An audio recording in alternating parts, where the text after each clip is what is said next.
জাতীয় থেকে আন্তর্জাতিক, প্রান্তিক জনপদ থেকে নগর, চারপাশে এই মুহূর্তে কোথায় কি ঘটছে তা নিয়ে আয়োজন এখন চারদিক। সঙ্গে আছি আমি হাসিব বিল্লাহ।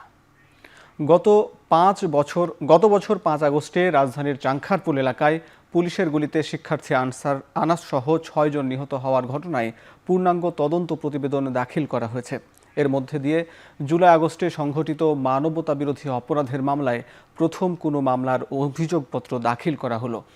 6 মাস 13 দিন সময় নিয়ে 90 পৃষ্ঠার তদন্ত প্রতিবেদনে ডিএমপির সাবেক কমিশনার হাবিবুর রহমান সহ 8 জনকে আসামি করা হয়েছে। এর মধ্যে 3 জন গ্রেপ্তার আছে।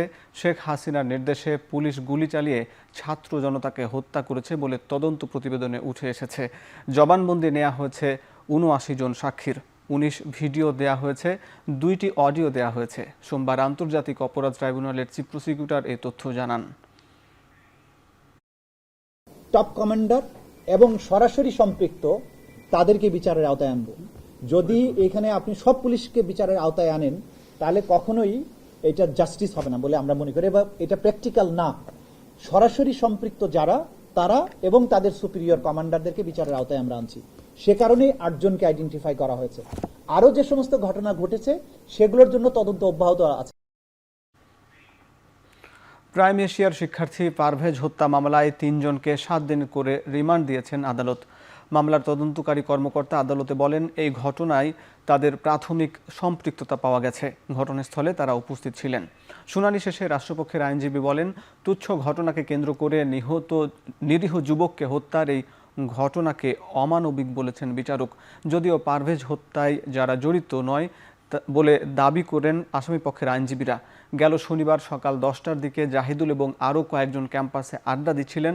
ঠিক তখন আরেক দল শিক্ষার্থী এসে বলেন তারা নারী শিক্ষার্থীদের উদ্দেশ্য করে হাসাহাসি করছিলেন। এ নিয়ে দুই পক্ষের মধ্যে বাকবিতণ্ডতা শুরু হলে বিশ্ববিদ্যালয় কর্তৃপক্ষের হস্তক্ষেপে বিষয়টি সমাধান হয়। তবে এর কয়েক ঘন্টা পরে জাহিদুল ছুরিকাঘাতে নিহত হন। এ ঘটনায় রোববার নিহতের চাচাতো ভাই বাদী হয়ে মামলা করেন। মামলায় 8 জনের নাম উল্লেখ করে অজ্ঞাতনামা 20-30 থেকে 30 জনকে আসামি করা হয়েছে।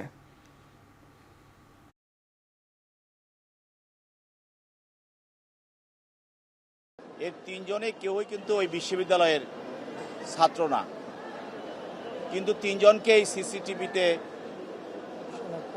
এবং বিভিন্ন তদন্তকারী কর্মকর্তা বিভিন্ন ডিভাইস এবং কনভারসেশনে তাদেরকে পাওয়া যায়।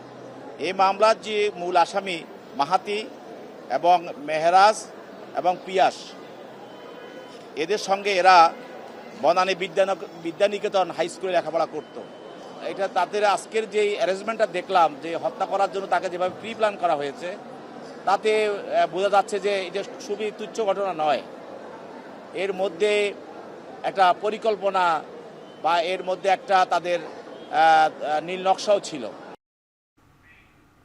বিভিন্ন থানার হত্যা মামলায় সাবেক মন্ত্রী আনিসুল হক ও জুনায়েদ আহমেদ পলক সহ 7 জনকে নতুন করে বিভিন্ন থানার হত্যা মামলায় গ্রেপ্তার দেখিয়েছেন আদালত।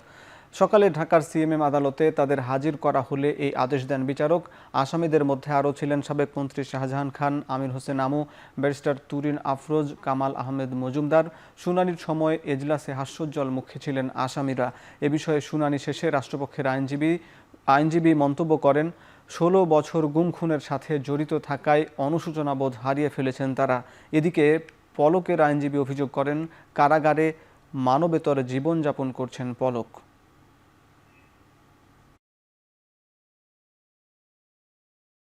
শাহজাহান খানকেও আজকে দেখেছি যে সে আদালতে বেঞ্চি মারছে এবং সে হাসাহাসি করছে। এছাড়াও গতকালও আমরা বিভিন্ন খবর দেখেছি সে উদ্ধত্যপূর্ণ আচরণ করেছে, পুলিশকে রাজাকারের মতো কথা বলেছে। বিষয়টা হলো এরা হলো নির্লজ্জ।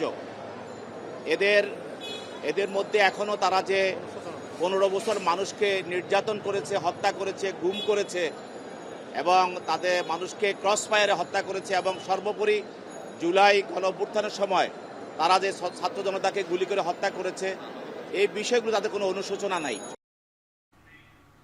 কৃষি মন্ত্রণালয়ের সচিবের আশ্বাসে খামারবাড়ি ছেড়েছেন কৃষি ডিপ্লোমা শিক্ষার্থীরা। এর আগে কৃষি ডিপ্লোমা ও কৃষি বিশ্ববিদ্যালয়ের শিক্ষার্থীদের মুখোমুখি অবস্থানে উত্তপ্ত হয় পরিস্থিতি। বেশ কিছুক্ষণ সড়ক অবরোধ করে রাখেন দুই পক্ষের শিক্ষার্থীরা। পাবলিক বিশ্ববিদ্যালয়ে উচ্চশিক্ষার সুযোগ, দ্বিতীয় শ্রেণীর কর্মচারী হিসাবে গেজেট, 10ম স্কেলে বেতন ও স্বতন্ত্র বিশ্ববিদ্যালয়ের দাবিসহ 8 দফা দাবিতে বেশ কয়েকদিন ধরেই আন্দোলন করে আসছিল কৃষি ডিপ্লোমার শিক্ষার্থীরা।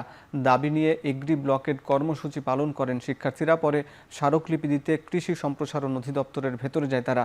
অপরদিকে ডিপ্লোমা শিক্ষার্থীদের দাবির বিরোধিতা করে অবস্থান নেয় কৃষি বিশ্ববিদ্যালয়ের শিক্ষার্থীরা। পরে সমস্যা সমাধানে সচিবের আশ্বাসের প্রেক্ষিতে দুপুর 2:30টায় কৃষি সম্প্রসারণ অধিদপ্তর ছাড়ে ডিপ্লোমা শিক্ষার্থীরা।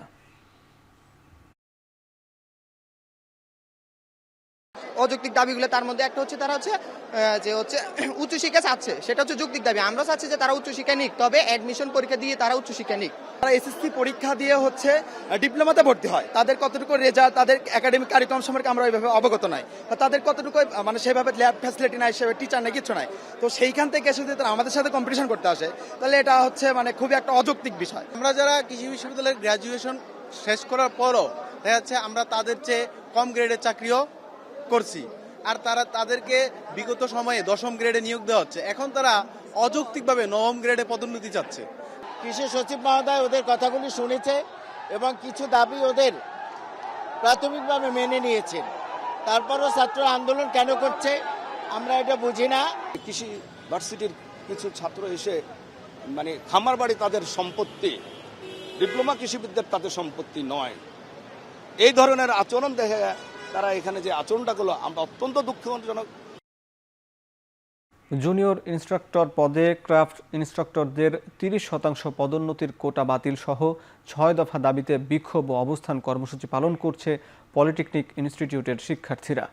কেন্দ্রীয় কর্মসূচির অংশ হিসাবে বিক্ষোভ করছে ময়মনসিংহ পলিটেকনিক ইনস্টিটিউটের শিক্ষার্থীরা। সকালে ক্যাম্পাসে অবস্থান নিয়ে ঘণ্টাব্যাপী বিক্ষোভ ও মিছিল করেন তারা।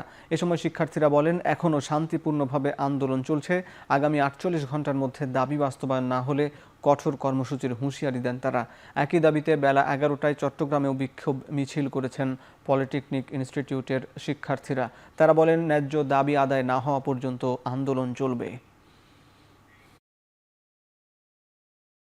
আপনাদেরকে যে প্রমোশন দিচ্ছে 30% প্রমোশন, এটা অতি দ্রুত প্রত্যাহার করতে হবে এবং আমাদের প্রত্যেকটা বিভাগে ও প্রকৌশলী বিশ্ববিদ্যালয় স্থাপন করে দিতে হবে।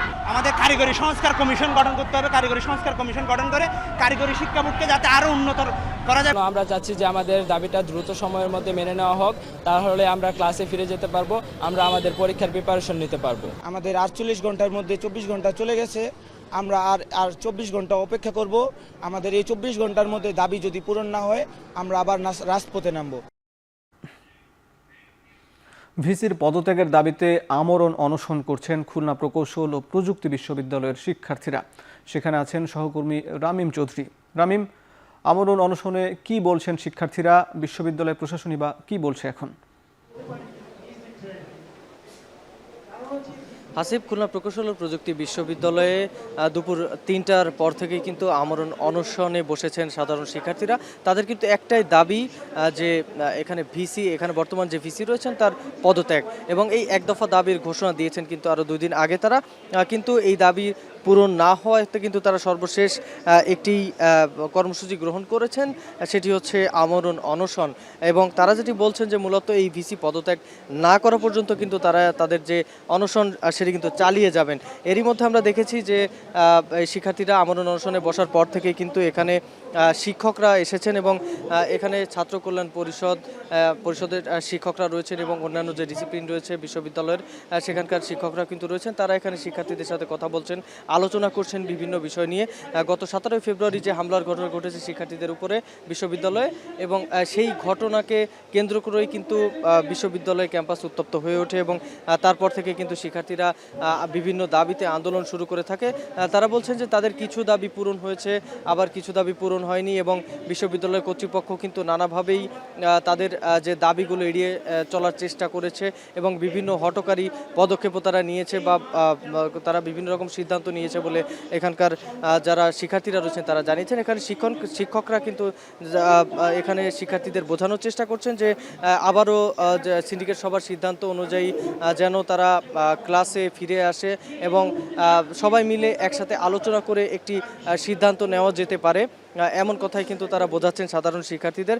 এবং তারা যেটি বলছেন যে মূলত কিন্তু এখানে সিন্ডিকেট সভার যে সিদ্ধান্ত নেওয়া হয়েছিল 2 তারিখে হল খোলা এবং 4 তারিখে শিক্ষা কার্যক্রম চালু করার যে সিদ্ধান্ত নেওয়া হয়েছিল সর্বশেষ যে সিন্ডিকেট সভা সেখানে, সেই সিন্ডিকেট সভার সিদ্ধান্তকে কিন্তু তারা মেনে নেওয়ার কথা বলছেন শিক্ষার্থীদের। তবে শিক্ষার্থীরা কিন্তু তাদের যে এক দফা দাবি আদায়ের যে আন্দোলন তারা করে যাচ্ছেন সেই দাবি আদায়ে কিন্তু এখনো পর্যন্ত অনড় রয়েছেন। তারা বলছেন যে বর্তমান যে ভিসি রয়েছেন তিনি কিন্তু শিক্ষার্থীদের নিরাপত্তা দিতে ব্যর্থ হয়েছেন এবং ঠিক সেই কারণেই কিন্তু তারা চান যে বর্তমান যে ভিসি রয়েছেন সেই ভিসির আন্ডারে কিন্তু তারা আর শিক্ষা কার্যক্রম পরিচালনা বা শিক্ষা কার্যক্রম চালাবেন না। শিক্ষা কোনো প্রকার বিশ্ববিদ্যালয়ের কোনো কার্যক্রমেই কিন্তু তারা অংশগ্রহণ করবেন না বলে তারা জানিয়েছেন। এবং তারা যেটি বলছেন যে বিশ্ববিদ্যালয়ে কিন্তু লাস্ট যে সিন্ডিকেট সভা হয়েছে সেখানে 37 জনকে বহিষ্কার করার সিদ্ধান্ত নেওয়া হয়েছে। এর পাশাপাশি 22 জনকে কিন্তু এর আগে 22 জনের নামে কিন্তু একটি মামলা হয়েছে, বহিরাগত একজন মামলা করেছে। সব মিলিয়ে কিন্তু বিশ্ববিদ্যালয়ের এই যে প্রশাসনের যে কার্যক্রম সেগুলো কিন্তু শিক্ষার্থী বান্ধব নয়, এমনটাই বলছেন সাধারণ শিক্ষার্থীরা। তো সব মিলিয়ে বললে চলে যে এখানকার কিন্তু পরিস্থিতি বেশ উত্তপ্ত রয়েছে বললেই চলে। তো হাসিব, এই ছিল আমার কাছে কুয়েট ক্যাম্পাস থেকে সবশেষ খবর। আর্থনা সামিটে অংশ নিতে 4 দিনের সরকারি সফরে আজ কাতার যাচ্ছেন প্রধান উপদেষ্টা অধ্যাপক ডক্টর মোহাম্মদ ইউনূস। সন্ধ্যায় কাতারের রাজধানী দোহার উদ্দেশ্যে রওনা হবেন তিনি। কাতারের আমির Sheikh Tamim bin Hamad Al থানির আমন্ত্রণে সফরে যাচ্ছেন ডক্টর ইউনূস। সেখানে তিনি সামিটে অংশ নেওয়ার পাশাপাশি কাতারের আমিরের সঙ্গেও বৈঠক করবেন। আগামী 22 ও 23 এপ্রিল এই 2 দিন সামিটে উপস্থাপনা, ইন্টারেক্টিভ প্যানেল আলোচনা, কর্মশালা ও গোলটেবিল বৈঠকের মাধ্যমে বিভিন্ন বিষয় নিয়ে আলোচনা হবে। তার সফর সঙ্গী হচ্ছেন পররাষ্ট্র ও জ্বালানি উপদেষ্টা।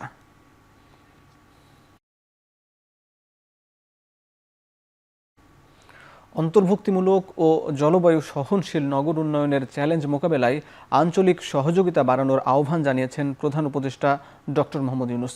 ব্যাংককে এশিয়া ও প্রশান্ত মহাসাগরীয় অঞ্চলের অর্থনৈতিক ও সামাজিক কমিশনের 81তম অধিবেশনের উদ্বোধনী অনুষ্ঠানে ভিডিও বার্তায় আহ্বান জানান তিনি। অধিবেশনে 53টি সদস্য এবং 9টি সহযোগী সদস্য রাষ্ট্রের প্রতিনিধিরা অংশ নিয়েছেন। ভিডিও বার্তায় 3-0 ভিশনের উপর জোর দেন doctor Mohammad Yunus. At the heart of our vision is the 3-0 vision. 0 wealth concentration to end poverty, 0 unemployment by unleashing entrepreneurship in all, and 0 net carbon emissions. Social business, a form of business that I have been promoting worldwide, plays a crucial role in this effort. Unlike traditional enterprises, social businesses are designed to solve human and environmental problems in a sustainable business way. শ্রমবাজার সম্প্রসারণ গুরুত্ব পাবে প্রধান উপদেষ্টার কাতার সফরে। দুপুরে পররাষ্ট্র মন্ত্রণালয়ের ব্রিফিংয়ে সাংবাদিকদের এ তথ্য জানান পররাষ্ট্র উপদেষ্টা তৌহিদ হোসেন। বলেন, ভিসা সমস্যা সমাধানেও আলোচনা হবে। আমাদের প্রায়োরিটি হচ্ছে যে তাদের সর্বোচ্চ পর্যায়ে আমাদের একটা দেখা সাক্ষাৎ, প্লাস ওখানে আমাদের যেই সমস্যা যেগুলি আছে এই ভিসা ইত্যাদি নিয়ে আমরা চেষ্টা করব সেগুলি সমাধান করতে। প্রধান উপদেষ্টার কাতার সফরে দুদেশের সম্পর্ক আরও সুদৃঢ় হবে বলে আশা প্রকাশ করেছেন প্রধান উপদেষ্টার প্রেস সচিব শফিকুল আলম। দুপুরে শ্রম সংস্কার কমিশনের দেয়া প্রতিবেদন ও প্রধান উপদেষ্টার কাতার সফর নিয়ে ব্রিফিংয়ে তিনি বলেন, কাতারের শ্রমবাজারে বাংলাদেশিরা যাতে বেশি বেতনে বেশি কাজ পায় সেদিকে সর্বোচ্চ অগ্রাধিকার দেয়া হবে। গুরুত্ব পাবে ব্যবসা, জ্বালানি সহযোগিতা, ভিসা উন্মুক্ত করার বিষয়গুলো। কাতারে 3 মন্ত্রীর সঙ্গে বৈঠক করবেন প্রধান উপদেষ্টা। আর দেশটির আমিরের সঙ্গেও সাক্ষাৎ হবার সম্ভাবনা রয়েছে বলে জানান প্রধান উপদেষ্টার প্রেস সচিব।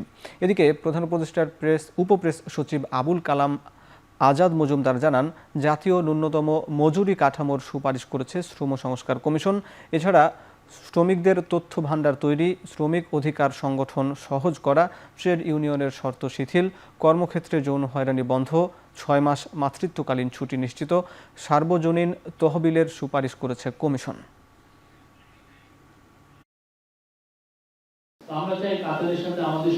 আরো সুদৃঢ় হোক, আমরা যাতে তাদের সব ধরনের এনার্জি কোঅপারেশন করতে পারি এবং তাদের থেকে আমরা প্রচুর ইনভেস্টমেন্ট বাংলাদেশে আনতে পারি। ঠিক তেমনি অন্যান্য যতগুলো মার্কেট আছে যেখানে আমাদের বাংলাদেশি ভাই বোনেরা কাজ পেতে পারেন, সেই মার্কেটগুলো আমরা দেখছি, শ্রমবাজারগুলো আমরা দেখছি যে কিভাবে আমাদের জন্য আরো বেটার স্যালারিতে এবং আরো বেশি সংখ্যক বাংলাদেশি কিভাবে সেখানে কাজ পেতে পারেন। 7 কোটি শ্রমিকেরই কোনো আইনি সুরক্ষা নেই। ওনারা সরকারের কাছে সুপারিশ করেছেন এই শ্রমিকদের জন্য একটা আইনি সুরক্ষা যাতে নিশ্চিত করা হয়। সকল কলকারখানা সহ সকল কর্মক্ষেত্রে আসলে যৌন নিপীড়ন এবং সহিংসতা বিরোধী যাতে নীতিমালাটা প্রণয়ন করা হয় এবং এটা যাতে নিশ্চিত করা হয় সে বিষয়ে সরকারকে কাজ করার জন্য ওনারা সুপারিশ করেছেন। এবং আরেকটা সুপারিশ 6 মাস মাতৃত্বকালীন ছুটি, এই সুপারিশটা অন্যান্য কমিশন থেকেও এসেছে, ওনারাও এই সুপারিশটার পুনরাবৃত্তি করেছেন। বৈষম্য বিরোধী ছাত্র আন্দোলনের ব্যানারে ছাত্রলীগের পুনর্বাসনের প্রক্রিয়া চলছে বলে মন্তব্য করেছেন ঢাকা বিশ্ববিদ্যালয় ছাত্রদলের সভাপতি গণেশ চন্দ্র রায় সাহস। সোমবার দুপুর 1টায় টিএসসিতে বেসরকারি প্রাইম এশিয়া বিশ্ববিদ্যালয়ের শিক্ষার্থী পারভেজ হত্যার বিচারের দাবিতে এক মানববন্ধনে এমন মন্তব্য করেন তিনি বলেন, এই ব্যানার ব্যবহার করে অনেকেই হাজার কোটি টাকার মালিক হয়েছেন। 5 আগস্টের আগে বৈষম্য বিরোধী আন্দোলন ছিল সবার সংগঠন, আর এখন এই সংগঠন বৈষম্যমুখী হচ্ছে বলেও অভিযোগ করেন ঢাকা বিশ্ববিদ্যালয়ের নেতাকর্মীরা। একই সাথে সন্ত্রাসীদের ছুরিকাঘাতে বেসরকারি বিশ্ববিদ্যালয়ের শিক্ষার্থী হত্যাকাণ্ডের ঘটনায় জড়িতদের সকলকে দ্রুত গ্রেপ্তার ও বিচারের আওতায় আনার দাবি জানান তারা। সাধারণ শিক্ষার্থীদের পেশে আমরা দেখছি বাংলাদেশের বিভিন্ন শিক্ষা প্রতিষ্ঠানে ছাত্রলীগকে পুনর্বাসন প্রক্রিয়া করা হচ্ছে এই বৈষম্য বিরোধী ব্যানারের মাধ্যমে। আমরা হুঁশিয়ারি করে দিতে চাই, কেউ যদি এই ব্যানারকে ব্যবহার করে ছাত্রলীগের পুনর্বাসন করেন, আপনাদের বিরুদ্ধে আমরা কঠোর অবস্থান নেব। ছাত্র আন্দোলনের ব্যানারকে কলুষিত করছে কারা, এটা আমাদের প্রশ্ন। আজকে যারা বৈষম্য বিরোধী ছাত্র আন্দোলনের ব্যানারকে সামনে রেখে বিভিন্ন মব সৃষ্টি করে সামনের দিকে বাংলাদেশকে অগণতান্ত্রিক পন্থার দিকে ঠেলে দিচ্ছে, আমি তাদেরকে হুঁশিয়ারি উচ্চারণ করে দিতে চাই। আজকে থেকে বাংলাদেশ জাতীয়তাবাদী ছাত্রদল আপনাদেরকে বৈষম্য বিরোধী ছাত্র আন্দোলন বলবে না, আপনারা বৈষম্যমুখী ছাত্র আন্দোলন। প্রাইম এশিয়া বিশ্ববিদ্যালয়ের শিক্ষার্থী পারভেজ হত্যায় বৈষম্য বিরোধী ছাত্র আন্দোলনের কর্মীরাও জড়িত বলে অভিযোগ করেছে চট্টগ্রাম বিশ্ববিদ্যালয় শাখা ছাত্রদল। দুপুরে এক মানববন্ধনে অভিযোগ করেন তারা। এ সময় জড়িতদের দ্রুত আইনের আওতায় আনার দাবিও জানান তারা। বেলা 12টার দিকে চট্টগ্রাম বিশ্ববিদ্যালয় শহীদ মিনার এলাকায় মানববন্ধন করে ছাত্রদল। এ সময় বক্তারা বলেন, নতুন বন্দোবস্তের নামে কিলিং মিশনে নেমেছে একটি পক্ষ, তাই পারভেজ হত্যার বিচার বিলম্বিত করার চেষ্টা হলে দাবি আদায়ে রাজপথে নামার হুঁশিয়ারি দেন তারা। এছাড়া হত্যার বিচারের দাবিতে দুপুরে ময়মনসিংহ কৃষি বিশ্ববিদ্যালয়ের বিজয় একাত্তরের সামনে ঘণ্টাব্যাপী মানববন্ধন করে ছাত্রদলের নেতাকর্মীরা। এ সময় হত্যাকারীদের বিচার নিশ্চিত না হওয়া পর্যন্ত আন্দোলন চালিয়ে যাওয়া হবে বলেও জানান তারা। এদিকে নাটোরেও ছাত্রদলের আয়োজনে মানববন্ধন কর্মসূচি পালিত হয়। যে তরিকায় বা যেভাবে হামলা করা হয়েছে এটা দেখে মনে হচ্ছে যে না, এটা অবশ্যই পরিকল্পিত ছিল। আমরা চাই এই সভ্য সমাজে আর যেন কোনো বিচার বহির্ভূত হত্যাকাণ্ড না হয়, আর যেন কোনো মায়ের বুক ফাঁকা না হয়।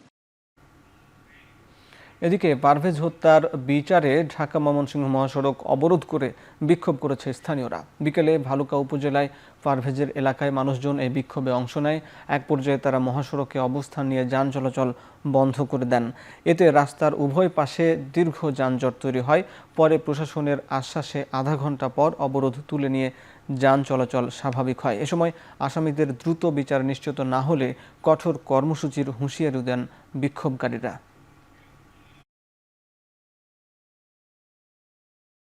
অর্থ পাচারের অভিযোগে ক্রিকেটার সাকিব আল হাসানের বিরুদ্ধে অনুসন্ধান শুরু করেছে দুর্নীতি দমন কমিশন।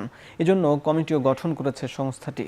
শেয়ার বাজার কেলেঙ্কারি, জুয়া ও স্বর্ণ চোরাচালানের সঙ্গে সম্পৃক্ততা, প্রতারণার মাধ্যমে কাঁকড়া ব্যবসায়ীদের অর্থ আত্মসাৎ, ক্রিকেট খেলায় দুর্নীতি ও অর্থ পাচারের মতো গুরুতর অভিযোগ আছে তার বিরুদ্ধে। এসব অভিযোগ অনুসন্ধানের সিদ্ধান্ত নিয়েছে দুদক। এজন্য 2 সদস্যের একটি কমিটিও গঠন করে সংস্থাটি। গত বছরের 8 নভেম্বর সাকিব আল হাসানের ব্যাংক হিসাব জব্দ করার কথা জানায় Bangladesh financial intelligence unit. Shakib Al হাসানের বিরুদ্ধে একটি হত্যা মামলাও রয়েছে।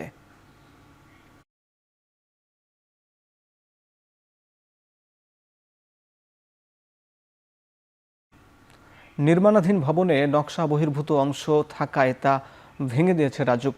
রাজধানীর উত্তরায় এমন 5টি ভবনে অভিযান পরিচালনা করে রাজুকের ভ্রাম্যমাণ আদালত। এ সময় 5 জন ভবন মালিককে 4 লাখ টাকা জরিমানা করা হয়েছে। সকালে উত্তরা 10 নম্বর সেক্টরের রানাভোলা এলাকায় এ অভিযান পরিচালনা করে রাজুক। এ সময় উপপরিচালক ও নির্বাহী ম্যাজিস্ট্রেট লিটন সরকার জানান, নিরাপদ ও বসবাস উপযোগী ঢাকা গড়ার প্রত্যয়ে নিয়মিত অভিযানের অংশ হিসাবে অভিযানটি পরিচালনা করা হয়। তিনি আরও বলেন, সড়কের জায়গা দখল করে পুরনো নীতিমালা অনুযায়ী যেসব ভবন নির্মাণ করা হয়েছে সেগুলোর বিষয়ে দ্রুত নতুন নীতিমালা তৈরি করা হচ্ছে। আমাদের রাজুকের নিয়মিত মোবাইল কোর্টের অংশ হিসেবে আমরা উত্তরা রানাভোলা মৌজার এই 10 নম্বর সেক্টরে আজকে আমরা সকাল থেকে অভিযান পরিচালনা করছি। ইন দ্য মিন টাইম আমরা অলরেডি 5টি ভবনে আমরা অভিযান চালিয়েছি এবং প্রতিটা ভবনেই আমরা নকশা বহির্ভূত অংশ নির্মাণাধীন দেখতে পেয়েছি, যেটাকে আমরা ডেভিয়েশন বলি। আমরা মূল মালিককে না পাওয়াতে একটি ভবনের আমরা মূল মালিকের প্রতিনিধি পেয়েছি, তাকে আমরা 1 লক্ষ টাকা জরিমানা এবং বৈদ্যুতিক সংযোগ বিচ্ছিন্ন করে মিটারটি আমরা জব্দ করেছি। আর অন্যান্য ভবনের মালিককে না পাওয়াতে আমরা তাদের বৈদ্যুতিক সংযোগ বিচ্ছিন্ন করেছি, মিটার জব্দ করেছি এবং নকশা বহির্ভূত যে অংশগুলো ছিল সেগুলো আমরা অপসারণ করেছি। 2011 সালের পর থেকে দেশে কর ফাঁকি আশঙ্কাজনক হারে বাড়ছে বলে জানিয়েছে সিপিডি। এতে 2023 সালে 2,26,000 কোটি টাকা রাজস্ব হারিয়েছে সরকার। 2012 সালে এই ফাঁকির পরিমাণ 96,503 কোটি টাকা। সকালে ধানমন্ডিতে গবেষণা প্রতিবেদনে তথ্য তুলে ধরেছে সিপিডি। গবেষণায় অংশ নেওয়া 45% কোম্পানি জানিয়েছে কর্পোরেট কর দেওয়ার সময় কর্মকর্তারা ঘুষ চেয়েছেন। এদিকে বাংলাদেশের রাজস্ব ইনসেনটিভ পুরোটাই রাজনৈতিক কারণে তৈরি করা বলেও জানান বক্তারা। তাই খাতভিত্তিক ইনসেনটিভ বাদ দেওয়ার আহ্বান জানান তারা। বাংলাদেশের সামগ্রিক আর্থিক লেনদেন একটি একক ডিজিটাল সিস্টেমের ভিতরে নিয়ে আসতে হবে, যাতে করে এই যে কোনো ট্রানজ্যাকশন দেশের যে কোনো জায়গায় হোক সেগুলোকে যাতে ট্রেস করা যায়, ট্র্যাক করা যায় এবং সেটার আলোকে যাতে তার রিটার্ন সাবমিশনকে ভেরিফাই করা যায়। সুতরাং এরকম একটা আমাদের ইন্টিগ্রেটেড ডিজিটালাইজড একটা ট্রানজ্যাকশন সিস্টেমে আমাদের যেতে হবে। জাতীয় ঐকমত্য কমিশনের 166টি সংস্কার প্রস্তাবের মধ্যে 147টিতে একমত খেলাফত মজলিস। সংবিধানে বহুত্ববাদ ও প্রাদেশিক সরকার সহ পূর্ণ দ্বিমত 15টিতে। সংবিধানে আল্লাহর উপর আস্থা ও বিশ্বাস বহাল চেয়েছে দলটি। সোমবার সকাল 10টায় দলটির 3 সদস্যের প্রতিনিধি দল জাতীয় সংসদ ভবনের এলডি ভবনে বৈঠকে বসেন। এ সময় জাতীয় ঐকমত্য কমিশনের সহসভাপতি অধ্যাপক আলী রিয়াজ সহ বিভিন্ন সংস্কার কমিশনের প্রধানগণ উপস্থিত ছিলেন। বৈঠকের শুরুতে অধ্যাপক আলী রিয়াজ বলেন, জাতীয় ঐকমত্য কমিশনের প্রধান লক্ষ্য বাংলাদেশ ফ্যাসিবাদের পুনরুত্থান রোধ করা। এ সময় কমিশনে গুরুত্বপূর্ণ মতামত দেওয়ার জন্য দলটির প্রতিনিধি দলকে ধন্যবাদ জানান তিনি। পরে সংবাদ সম্মেলনে খেলাফত মজলিসের নেতারা বলেন, ওয়ার্ড কমিশনারদের ভোটে চেয়ারম্যান নির্বাচনের প্রস্তাবেও দ্বিমত করেছেন তারা।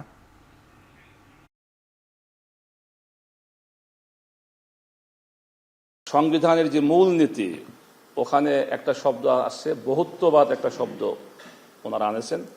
আমরা এই বহুত্ববাদের বিরোধিতা করেছি। আমাদের সংবিধানে আল্লাহর উপর পূর্ণ আস্থা ও বিশ্বাস, অবিচল বিশ্বাস রাখার একটা বিধান চালু ছিল, কিন্তু বিগত ফ্যাসিস্ট সরকার ওটাকে সংবিধান থেকে রহিত করে দিয়েছে। আমরা বর্তমান এই সংবিধানে আল্লাহর উপর পূর্ণ আস্থা ও বিশ্বাস রাখার বিধান পুনর্বহাল করার জন্য আমরা দাবি করেছি। এই সংস্কার কমিশনগুলোর উদ্দেশ্য হচ্ছে বাংলাদেশে এমন একটা ব্যবস্থা তৈরি করা যাতে করে বাংলাদেশে পুনরায় কোনো অবস্থাতেই একটি ফ্যাসিবাদী শাসন প্রতিষ্ঠিত হতে না পারে। পাশাপাশি যেন জনগণের অধিকার প্রতিষ্ঠিত হয়, জনগণ যেন বুঝতে পারেন যে তাদের যে অধিকার সেটা সুরক্ষিত আছে। তারই প্রেক্ষাপটে সংবিধানের সংস্কার, নির্বাচন ব্যবস্থার সংস্কার সহ বিচার বিভাগ সহ বিভিন্ন ক্ষেত্রে রাষ্ট্র সংস্কারের উদ্যোগ নেওয়া হয়েছে। এবার 1.5 মাস বাকি থাকতেই শতভাগ সম্পন্ন হয়েছে বাংলাদেশি হজযাত্রীদের বাসা ভাড়া, আর ভিসা হয়েছে 40,000 মুসল্লির। নির্ধারিত সময়ের আগেই সবার ভিসা সম্পন্ন হবে এবং দূর হবে লাগেজ বিড়ম্বনা। হজে সেবার মান বৃদ্ধি নিয়ে সৌদি আরবের প্রতিনিধি দলের সঙ্গে বৈঠক শেষে ব্রিফিংয়ে কথা জানান ধর্ম মন্ত্রণালয়ের অতিরিক্ত সচিব মতিউল ইসলাম। চলতি বছরও রোড টু মক্কার অধীনেই হজের কার্যক্রম পরিচালিত হবে। বাংলাদেশ অংশের ইমিগ্রেশন হজ ক্যাম্পে আর সৌদি অংশের ইমিগ্রেশন শাহজালাল বিমানবন্দরে হবে। তবে চট্টগ্রাম ও সিলেট বিমানবন্দর দিয়ে সৌদি গমনেচ্ছুরা এই সুবিধা পাচ্ছেন না। বাড়ি ভাড়া না হলে কেউ ভিসার আবেদন করতে পারে না। তো বাড়ি ভাড়া আমরা আজকে সকালে ফাইনাল নিউজ পেয়েছি যে আমাদের 100% হজ যাত্রীর বাড়ি ভাড়া সম্পন্ন হয়েছে। আর ভিসার প্রোগ্রেস ইনশাল্লাহ অনেক ভালো। ভিসা ইতিমধ্যে প্রায় 40,000 মতো ভিসা হয়ে গেছে এবং ভিসা প্রদানের জন্য যে ডেডলাইন থাকে এটা ওরা বন্ধ করে না, এটা চালু আছে, অসুবিধা হবে না। বাংলাদেশ সংসদ ইমিগ্রেশন বোর্ডিং এবং চেক ইন আমাদের হজ ক্যাম্প থেকে হবে এবং সৌদি আরবের প্রি অ্যারাইভালটা শাহজালাল ইন্টারন্যাশনাল এয়ারপোর্ট থেকে হবে। সেপ্টেম্বরের মধ্যেই বিশেষ বিসিএস এর মাধ্যমে 2000 চিকিৎসক নিয়োগ দেওয়া হবে বলে জানিয়েছেন স্বাস্থ্য উপদেষ্টা নূরজাহান বেগম। সকালে সচিবালয়ে রেলওয়ে আওতাধীন হাসপাতালগুলো যৌথ ব্যবস্থাপনায় পরিচালনার লক্ষ্যে স্বাস্থ্যসেবা বিভাগ ও রেলপথ মন্ত্রণালয়ের মধ্যে সমঝোতা স্মারক স্বাক্ষর অনুষ্ঠান শেষে এ কথা বলেন তিনি।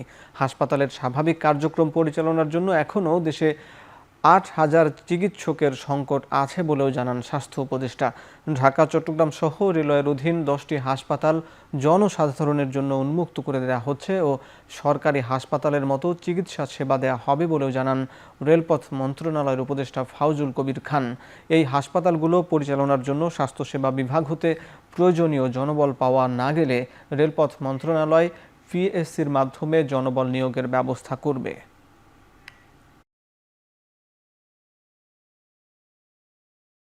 এই মুহূর্তে যদি আমি বলি, এই মুহূর্তে তো পরিবর্তন আমরা করতে পারছি না, একটু সময় লাগবে। কাজে রেলওয়ের যে সুবিধাটা তারা পেত সেটা তারা তো পাবেই। ডাক্তার আছে 3 জন, সেখানে যদি বাইরে থেকে আরো 50 জন আসে তাহলে তো ডাক্তার সেবাটা দিতে পারবে না। কাজে এই মুহূর্তে ওখানে যাওয়াটাই ঠিক হবে না বাইরের কারো। ডাক্তার নিয়োগের জন্য একটা বিশেষ বিসিএস পরীক্ষা হবে এবং এটা একটা সংক্ষিপ্ত সময়ের মধ্যে এটা নেওয়া হবে। কর্মকর্তারা যে সেবা পেতেন সেটা অব্যাহত থাকবে।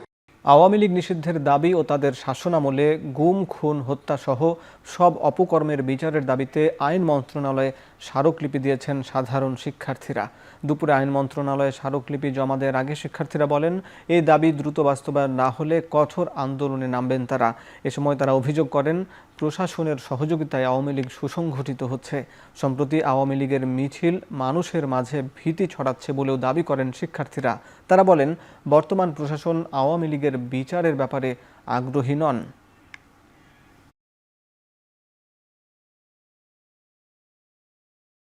আমরা আওয়ামী লীগ নিষিদ্ধ চাই এবং আমরা আহত এবং শহীদ পরিবারের পুনর্বাসন চাই, তাদের চিকিৎসা সেবা নিশ্চিত করুক রাষ্ট্র, এই দাবিটা আমরা জানিয়েছি। এবং অন্যান্য আওয়ামী লীগ গত 15-16 বছর যাবত যত অপকর্ম করেছে সবগুলো অপকর্মের যাতে বিচার করা হয় সেই দাবিগুলো আমরা বারবার জানিয়ে এসেছি। আওয়ামী লীগ নিষিদ্ধে গড়িমসি করার কারণে আজকে আওয়ামী লীগ চারিদিকে মিছিল মিটিং করে জনমনে আতঙ্ক তৈরি করছে এবং ভীতিকর পরিবেশ সৃষ্টি করছে। সর্বশেষ জুলাই আগস্টে গণহত্যাকারী সংগঠিত করে এই আওয়ামী লীগকে আমরা বাংলাদেশে আর এক মুহূর্তের জন্য কোনোভাবেই রাজনীতি করতে সুযোগ দিতে চাই না। প্রশাসন আসলে আওয়ামী লীগের বিচার নিয়ে অতটা আগ্রহী না। কেন আগ্রহী না এটা আমরা জানি না, কিন্তু তারা আগ্রহী না এবং সেটার সুবাদেই আমরা দেখতে পাচ্ছি যে কিভাবে দিন দিন আওয়ামী লীগ আরেকটু আগের চেয়ে আস্তে আস্তে শক্তিশালী হয়ে উঠছে। ফ্যাসিস্ট বিচারপতিদের অপসারণের দাবিতে মিছিল সমাবেশ করেছে বাংলাদেশ জাতীয়তাবাদী আইনজীবী ফোরাম। সকালে সুপ্রিম কোর্ট প্রাঙ্গণে কর্মসূচি পালন করে বিএনপিপন্থী এই আইনজীবী সংগঠনটি। এ সময় জাতীয়তাবাদী আইনজীবী ফোরামের মহাসচিব ব্যারিস্টার কায়সার কামাল অনতিবিলম্বে ফ্যাসিস্টের দোসর দলীয় এজেন্ডা বাস্তবায়নের চেষ্টা করা বিচারপতিদের বিরুদ্ধে ব্যবস্থা নেওয়ার আহ্বান জানান। এ সময় বিএনপির ভাইস চেয়ারম্যান ও জাতীয়তাবাদী আইনজীবী ফোরামের সভাপতি জয়নুল আবেদিন দ্রুত নির্বাচনী রোডম্যাপের দাবি জানান।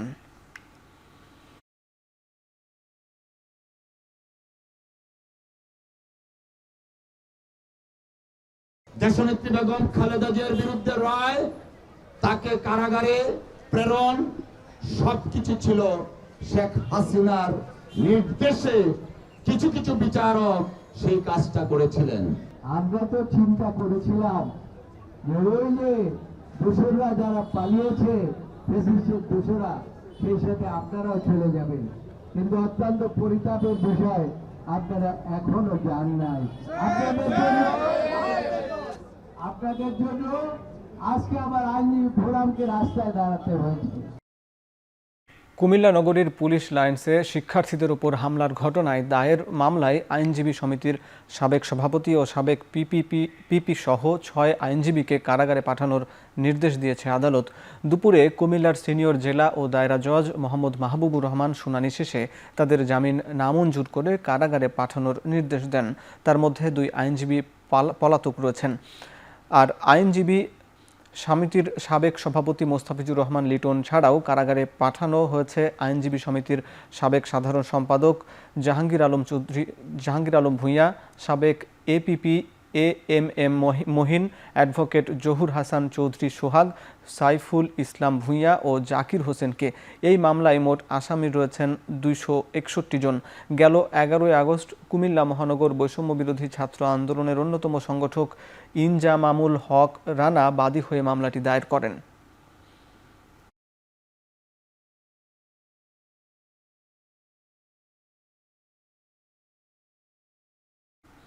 শেরপুরের শ্রীবর্দিতে কাঁচা রাস্তা পাকাকরণের দাবিতে মানববন্ধন করেছে এলাকাবাসী।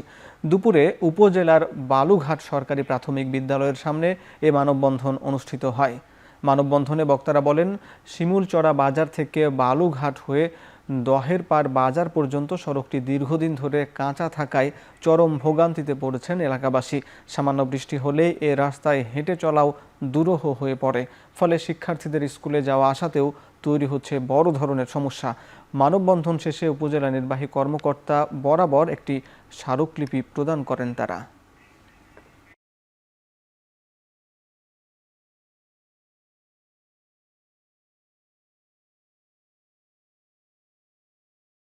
এবার আন্তর্জাতিক প্রসঙ্গ।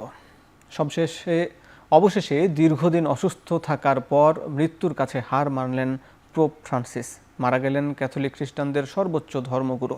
সোমবার তার মৃত্যুর খবর নিশ্চিত করেছে ভ্যাটিকান সিটি কর্তৃপক্ষ। শোক জানাতে সেন্ট পিটার্সবার্গে জড়ো হয়েছেন সাধারণ মানুষ। শোক প্রকাশ করেছেন বিশ্বের বিভিন্ন দেশের সরকার ও রাষ্ট্রপ্রধানরা। রোমান ক্যাথলিক চার্চের নেতৃত্ব দেয়া প্রথম লাতিন আমেরিকান তিনি। ৮৮ বছর বয়সী পোপ দীর্ঘদিন ধরে শ্বাসতন্ত্রজনিত রোগে ভুগছিলেন। শারীরিক জটিলতা নিয়ে 5 সপ্তাহ ধরে রোমের জেমেলি হাসপাতালে ছিলেন পোপ। ভ্যাটিকানে নিজ বাসভবন কাসা সান্তা মার্তায় শেষ নিঃশ্বাস ত্যাগ করেন তিনি। রোববার শেষবারের মতো ইস্টার সানডে উপলক্ষে ভ্যাটিকানের সেন্ট পিটার্স স্কয়ারে খোলা আকাশের নিচে জড়ো হওয়া হাজার হাজার ভক্তের সামনে গাজায় যুদ্ধবিরতির আহ্বান জানান পোপ ফ্রান্সিস।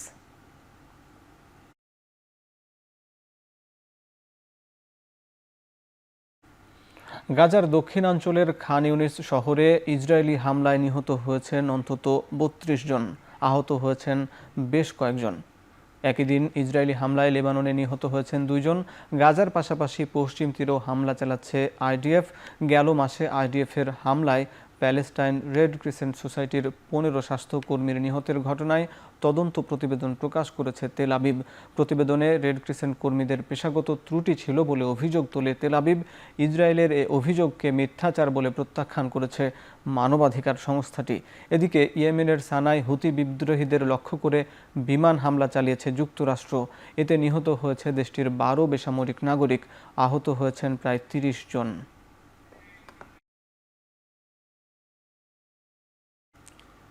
চলতি সপ্তাহে যুদ্ধবিরতিতে পৌঁছাতে পারে রাশিয়া ও ইউক্রেন।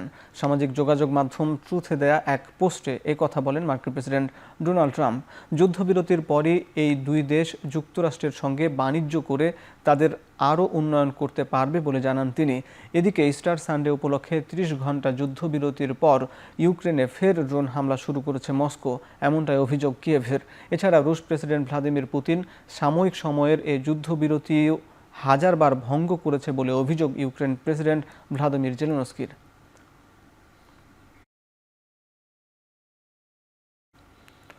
4 দিনের সফরে সোমবার সকালে সস্ত্রীক ভারতের নয়াদিল্লিতে পৌঁছেছেন যুক্তরাষ্ট্রের ভাইস প্রেসিডেন্ট জেডি ভ্যান্স। 2 দেশের অর্থনৈতিক সুযোগ সুবিধা ও দ্বিপাক্ষিক বাণিজ্য চুক্তি নিয়ে আলোচনা করবেন প্রধানমন্ত্রী নরেন্দ্র মোদীর সঙ্গে। ভ্যান্সের এই সফর এমন এক গুরুত্বপূর্ণ সময় অনুষ্ঠিত হচ্ছে যখন ট্রাম্পের শুল্ক নীতিতে টালমাটাল ভারত সহ বিভিন্ন দেশ সফরে উঠে আসবে। দুই দেশের অর্থনীতি, বাণিজ্য ও ভূ রাজনৈতিক বিষয়গুলো দুই পক্ষই দ্বিপাক্ষিক সম্পর্ক উন্নয়নে কাজ করতে আগ্রহী বলে জানিয়েছে ভারতের পররাষ্ট্র মন্ত্রণালয়। ওয়াশিংটন ও নয়াদিল্লির মধ্যে সম্পাদিত বাণিজ্য চুক্তির প্রথম পর্যায়ে কাজ শুরুর বিষয়ে আলাপ হবে, যার লক্ষ্য 2030 সালের মধ্যে দ্বিপাক্ষিক বাণিজ্য হবে 50,000 কোটি মার্কিন ডলারের। গেল বছর ভারত ও যুক্তরাষ্ট্রের মধ্যে 19,000 কোটি মার্কিন ডলারের বাণিজ্য হয়েছে। ক্রমবর্ধমান উত্তেজনার মধ্যে এবার হার্ভার্ড বিশ্ববিদ্যালয়ের আরও 100 কোটি মার্কিন ডলার কাটছাঁটের পরিকল্পনা নিয়েছে ট্রাম্প প্রশাসন। এক প্রতিবেদনে কথা জানিয়েছে দ্য ওয়াল স্ট্রিট জার্নাল। প্রতিষ্ঠানটির তদারকি ও স্বাধীনতা নিয়ে ফেডারেল সরকার ও বিশ্ববিদ্যালয় প্রশাসনের মধ্যে চলছে চরম উত্তেজনা। এ অবস্থায় হার্ভার্ড বিশ্ববিদ্যালয়ের ফেডারেল অনুদান এবং স্বাস্থ্য গবেষণার জন্য বরাদ্দ চুক্তির অর্থ প্রত্যাহার করার পরিকল্পনা করছে ট্রাম্প প্রশাসন। ক্যাম্পাসে ইহুদিবাদ বিরোধী বিক্ষোভ বন্ধে টাস্কফোর্স গঠনের ট্রাম্পের প্রস্তাব প্রত্যাখ্যান করায় আরও চাপের মুখে পড়ল বিশ্ববিদ্যালয়টি। গেল সোমবার হার্ভার্ড বিশ্ববিদ্যালয়ের অনুদানের 220 কোটি ও চুক্তির 6 কোটি মার্কিন ডলার জব্দের নির্দেশ দিয়েছে ট্রাম্প প্রশাসন।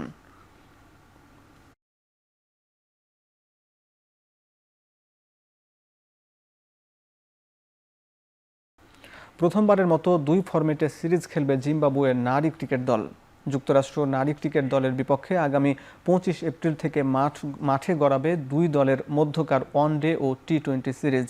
2024 সালে যুক্তরাষ্ট্রের বিপক্ষে ওয়ানডে সিরিজ খেললেও এর আগে কখনোই একাধিক ফরম্যাটে সিরিজ খেলার সুযোগ পাননি জিম্বাবুয়ে নারীরা। তবে যুক্তরাষ্ট্রের গ্র্যান্ড পেরি স্টেডিয়ামে আয়োজিত সিরিজে প্রথমে 3টি টি-20 ম্যাচ দিয়ে বেল টেলার সিরিজের উদ্বোধন করবে 2 দল। এরপর 1 মে থেকে শুরু হবে 2 ম্যাচের ওয়ানডে সিরিজ। যুক্তরাষ্ট্রের বিপক্ষে সিরিজ আয়োজনে উচ্ছ্বসিত দলটির কোচ ওয়াল্টার চাওয়াগুপ্তা। এই ধরনের সিরিজ জিম্বাবুয়ের নারী ক্রিকেটকে এগিয়ে নিতে সহায় বলে মনে করেন তিনি।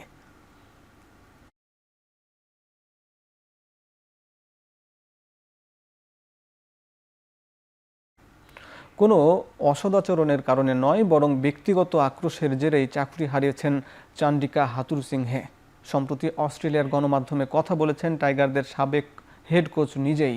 অন্যদিকে হাথুরুর ওপর আনা সব অভিযোগকে মিথ্যা বলেছেন বাংলাদেশের সাবেক 2 কোচ রাঙ্গানা হেরাত ও নিক পোথাস। অসদাচরণ ও চাকুরি বিধি লঙ্ঘনের অভিযোগে চুক্তির মেয়াদ ফুরনের 5 মাস আগেই হাথুরুসিংহেকে বরখাস্ত করে বাংলাদেশ ক্রিকেট বোর্ড। অভিযোগ ছিল 2023 ভারত বিশ্বকাপে ম্যাচ চলাকালীন সময়ে ডাগ আউটে টাইগার স্পিনার নাসুম আহমেদকে চর মেরেছিলেন চান্ডিকা হাথুরুসিংহে। তবে নিজের ওপর আসা এসব অভিযোগকে মিথ্যা দাবি করেছেন এই শ্রীলঙ্কান। আর এ সময় হাথুরুকে সমর্থন দিয়েছেন বাংলাদেশ ক্রিকেট দলের 2 সাবেক কোচ হেরাত ও নিক পোথাস।